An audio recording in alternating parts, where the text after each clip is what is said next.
ગુજરાતમાં શેરડીના વાવેતરનો મુદ્દો હવે વિવાદનું કારણ બની ગયો છે। ખાંડ ઉદ્યોગ સંઘના એમડી દ્વારા તમામ શુગર મિલોને 1 ઓક્ટોબરથી જ રોપણી શરૂ કરવા માટે પરિપત્ર કરવામાં આવ્યો છે। છતાં કેટલીક શુગર ફેક્ટરીઓ સપ્ટેમ્બરથી જ વાવેતર કરાવવાનો આગ્રહ રાખી રહી છે।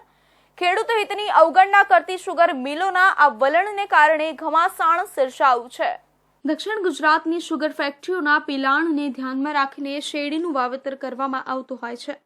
જોકે છેલ્લા ઘણા સમયથી શેરડીના વાવેતરના સમયને લઈને ખેડૂતોમાં અને શુગર મિલોના સંચાલકોમાં વિસંગતતા જોવા મળી રહી છે। દક્ષિણ ગુજરાતની કેટલીક શુગર મિલો અને ખેડૂતો વચ્ચે વાવેતરને લઈને આંતરિક વિખવાદ ચાલી રહ્યો છે।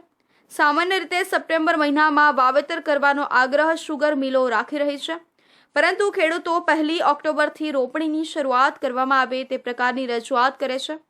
નવસારી કૃષિ યુનિવર્સિટીના વૈજ્ઞાનિકો પણ કૃષિને લઈને ખેડૂતોને માર્ગદર્શન આપતા હોય છે।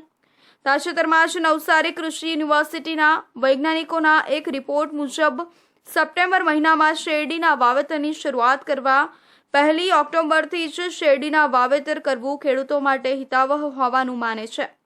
કૃષિ વૈજ્ઞાનિકોએ પણ ખાંડ મંડળીના સંચાલકોની લેખિતમાં 1 ઓક્ટોબરથી રોપણી કરવા માટેનો પત્ર લખ્યો છે, જેથી વધુમાં વધુ ખાંડની ગુણવત્તાસભર રિકવરી કરી શકાય, પરંતુ 3 થી 4 શુગર ફેક્ટરીને બાદ કરતા દક્ષિણ ગુજરાતની અન્ય શુગર ફેક્ટરીઓ 1 સપ્ટેમ્બરથી રોપણી કરાવવાનો આગ્રહ રાખી રહી છે। દક્ષિણ ગુજરાતનો મુખ્ય પાક શેરડી છે અને સહકારી પ્રવૃત્તિના કારખાનાઓને કારણે ખાસ કરીને દક્ષિણ ગુજરાતનો ખેડૂત શેરડીની ખેતીને મજબૂત થયો છે।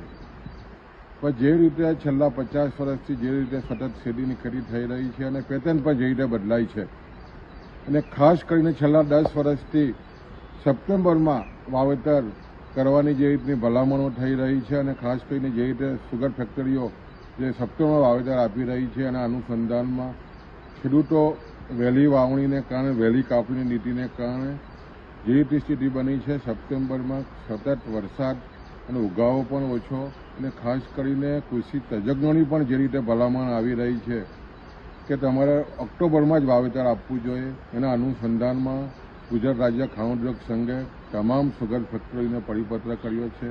આખરે ખાંડ ઉદ્યોગ સંઘના એમડી દ્વારા કરવામાં આવેલા પરિપત્ર બાદ આખરે શુગર મિલના સંચાલકો ખેડૂતોના